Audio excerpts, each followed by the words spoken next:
আমরা ইতিমধ্যে যদি একটা কম্পারেটিভ করতে চাই, ইতিমধ্যে আমরা 5টি আসনে আনঅফিশিয়ালি জয়যুক্ত হয়েছি বলে আমরা দেখছি সংবাদ মাধ্যমের রিপোর্ট, বিভিন্ন ক্ষেত্রের রিপোর্ট।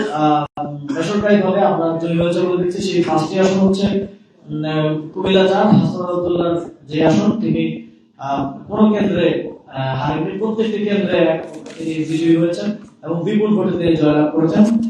আর রংপুর 4 আসনে আমাদের পার্টির সদস্য সচিব আক্তার হোসেন, তিনিও বিপুল মার্জিনে বেসরকারিভাবে জয়লাভ করেছেন।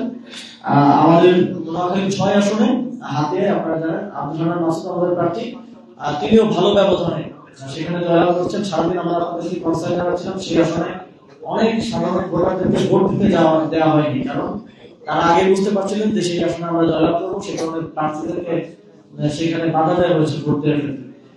কিন্তু তারপরে আমরা সেখানে ইতিমধ্যে জয়লাভ করেছি।